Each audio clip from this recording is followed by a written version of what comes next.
It's Top 5 Tuesday again, but it's not really going to be a top 5 as such today. It's just going to be a 5.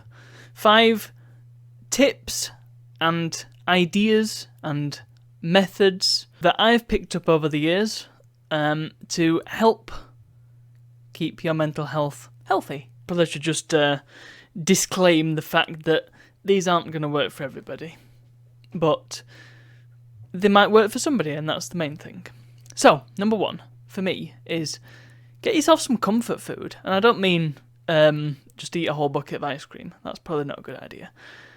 But things like an album or a game or a film that you know that you're gonna have a good time with. Whatever your mood, whatever you're doing, you can sit down and do the thing. It doesn't take much or any brain power, and you know it's gonna lift your mood a bit. So my personal choices, things like Spyro 3, always a good one for me. I've got a playlist on Spotify that's just called Best Songs, so that's a good one. If I had to pick a film, it'd probably be Wreck-It Ralph. I've got quite a few choices, so having a few options is good because, you know, you might think, oh, I'll always be in the mood for a game of Spyro, but you might not always have the opportunity, or you might not want to even go through the trouble of, you know, picking up a controller and using it, and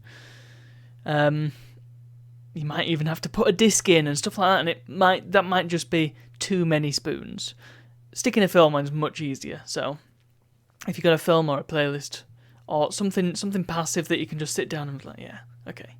Number 2, something that I've heard a few different times from a few different people, saying things out loud or just making things tangible. If you're feeling a certain way, or let's say you're anxious about something, since the theme of this year's Mental Health Awareness Week is anxiety. If you're anxious about something, don't keep it in. If you've got somebody to tell and you trust them, then tell them, because that's going to be better than keeping it in and letting it run havoc in your mind. And if you've not got anybody to tell, then get yourself hold on, it's underneath loads of stuff.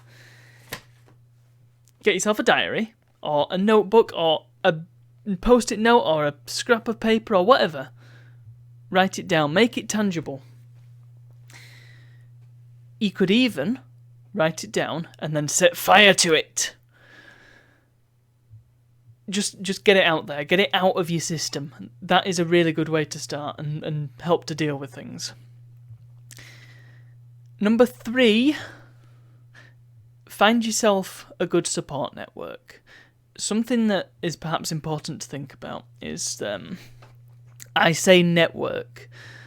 That's the key part, because finding someone who can support you is very important, but they themselves might not be there 100% of the time, and the thing is, they shouldn't. That responsibility shouldn't be on one person, because they may be having their own mental health issues, and they may need someone to support them. So you probably end up with this big chain of people, but.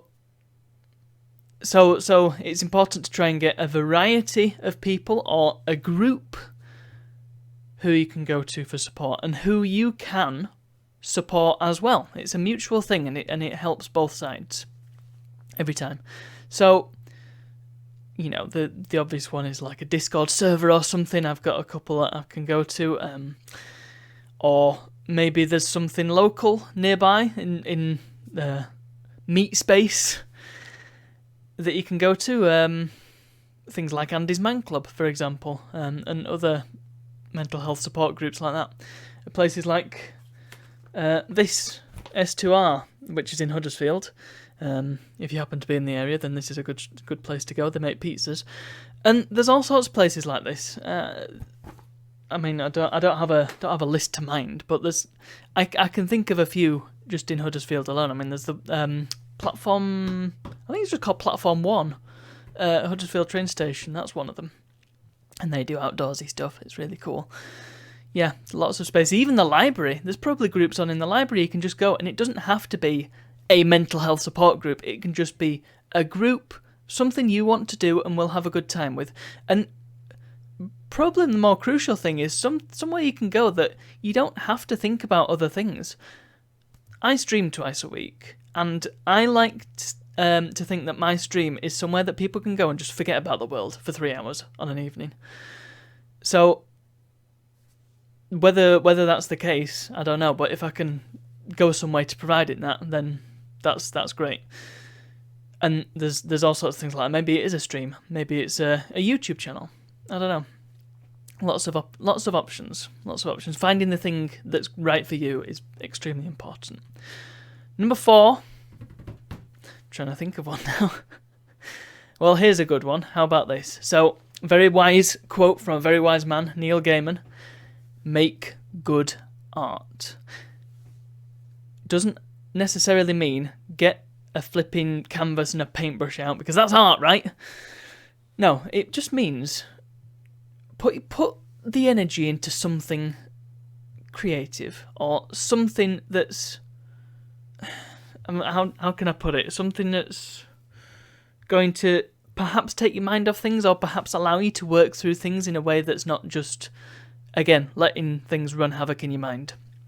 It might be something like, well, getting your diary out and just having a doodle. It might be writing things. It might be going out and bird watching or taking pictures. It might be doing the dishes finally.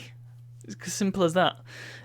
It's making something. Just making something happen, or producing something. I mean, it's can't really say much more than that.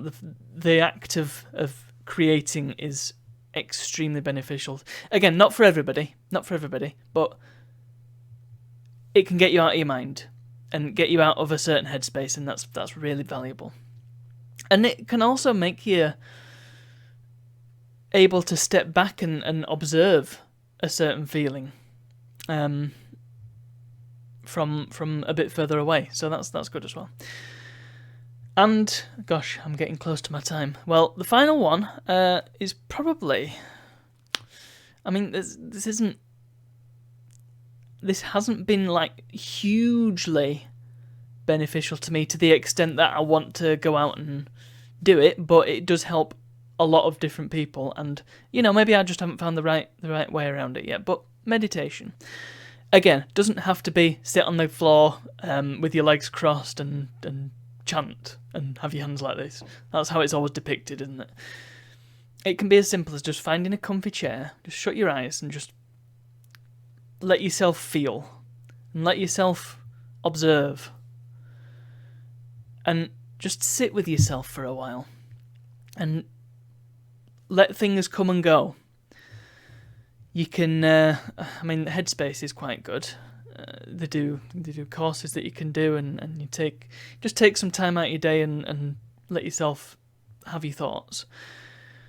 But something that my mum often did was to kind of create a scenario, and that is something that I've come across elsewhere as well, but create a sort of scenario where you're making your thoughts and feelings tangible.